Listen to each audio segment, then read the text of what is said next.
Pace bene, ma se di mia colpa. Just because my path is different, it doesn't mean I am lost. Hanya karena jalanku berbeda bukan berarti saya hilang. Saya menemukan baju ini sudah cukup lama, tapi baru belakangan ini saya pakai. Kata-katanya menarik, saya pikir ya. Hanya karena jalanku berbeda bukan berarti saya hilang. Oh, ada koneksinya dengan pengalaman sendiri. Oke, kita mau melihat eh, ternyata ada satu peta rahasia yang bisa kita temukan dari perjalanan Paus Fransiskus. Dari perjalanan Paus Fransiskus yang dia lakukan ke tiga tempat, dan tempat yang ketiga ternyata adalah Irak.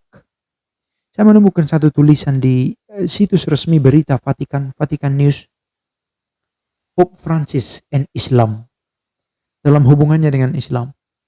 Tiga batu penjuru dari satu pengajaran yang dia mau tunjukkan. Three cornerstones of a magisterium. Ternyata kota Ur yang ada di Irak merupakan kota ketiga yang dikunjungi oleh Bapak Paus. Karena sebelumnya dia sudah membuat perjalanan, kalau masih ingat, di Kairo tahun 2017, di Mesir tahun 2017, dan tahun 2016 ada kunjungan ke Azerbaijan.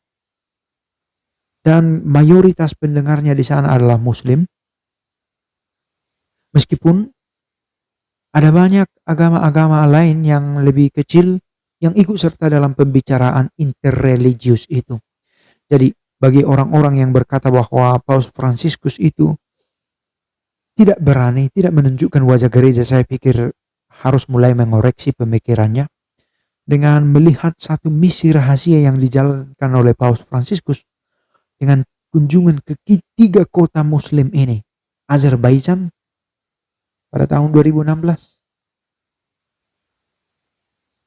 di Baku itu, lalu kemudian di Kairo tahun 2017, dan kemudian di Ur tahun sekarang ini yang baru saja selesai perjalanannya pada tanggal 5 sampai 8 Maret.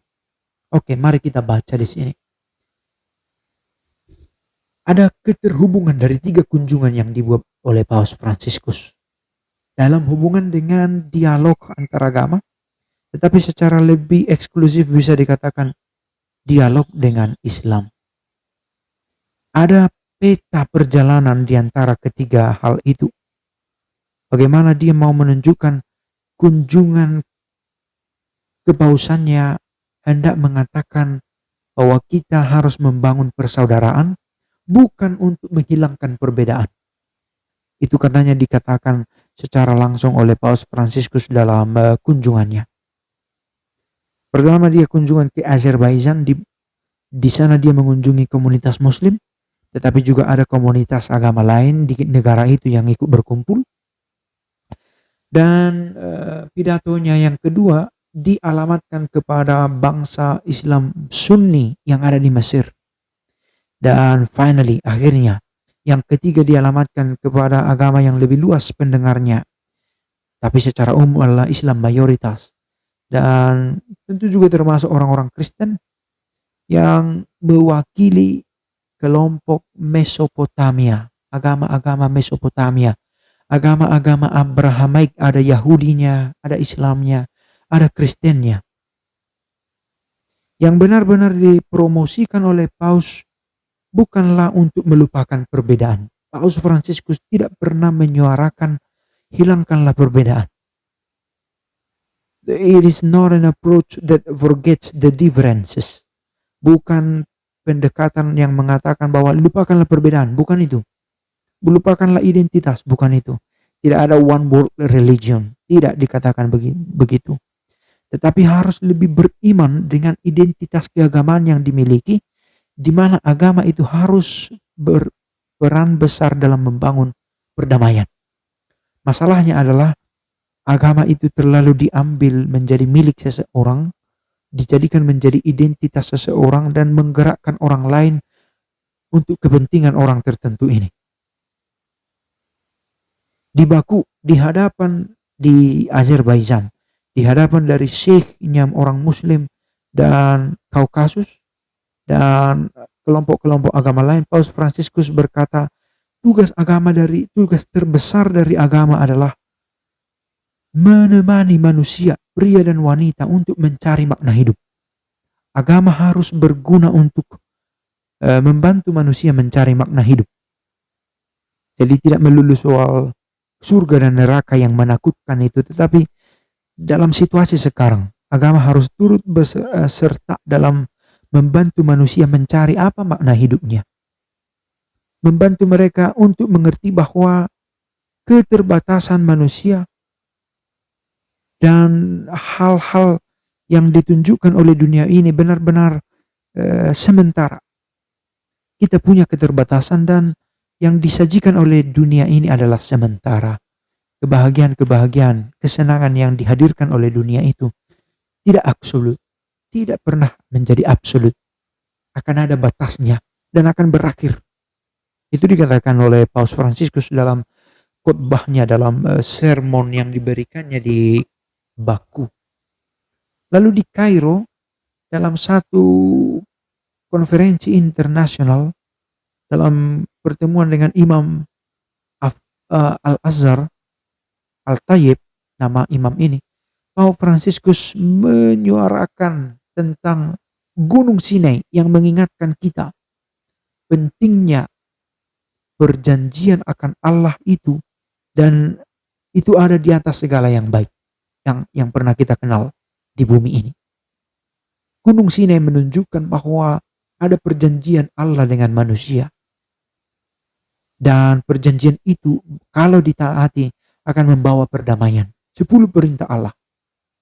Orang-orang yang mulai berpikir ateisme merasa bahwa dengan usahanya sendiri dia bisa menemukan kebaikan.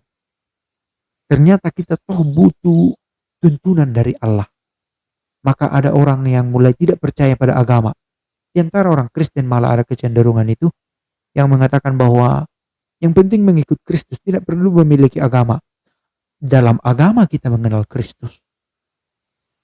Lalu kemudian di Ur-Kasdim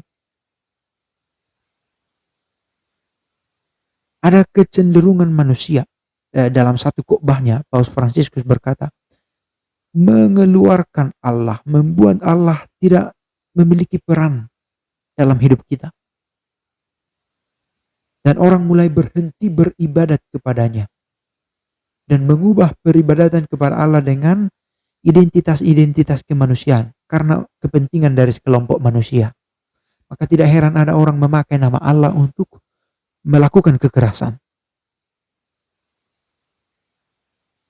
Dan tugas dari pemimpin agama adalah membongkar kekerasan yang mengatasnamakan agama. Semua kekerasan yang memakai nama Allah tidak bisa dibenarkan. Jadi di 3 kota ini, di Baku di Azerbaijan, di Kairo di Mesir, di Ur di Irak, kota Ur-Kasdim, kota asalnya Abraham, Paus Fransiskus menegaskan saling menghormatilah orang yang beragama. Bukan berarti kita harus menghilangkan identitas keagamaan kita, tetapi kita tetap setia pada agama kita dan kita tidak menghilangkan respek kemanusiaan kepada orang lain. Gereja harus tetap mengakui agamanya sebagai bagian dari sebagai kekristenan yang tetap hidup, begitulah. Sebagai komunitas orang Kristen yang ingin mengikut Kristus secara lebih istimewa. Tetapi di saat yang sama jangan sampai semangat menjadi Kristen membuat kita melupakan kemanusiaan. Dan itu yang ditekankan oleh Paus Fransiskus dalam misi rahasianya yang mengunjungi 3 kota Islam. Kota Baku, Azerbaijan, Kairo di Mesir, dan Ur di Irak. Syukur Bapak Paus Fransiskus menunjukkan wajah gereja dengan terang untuk menjadikan semua bangsa menjadi murid Kristus, dan semoga kita yakin misi ini akan terus dijalankan. Pace bene.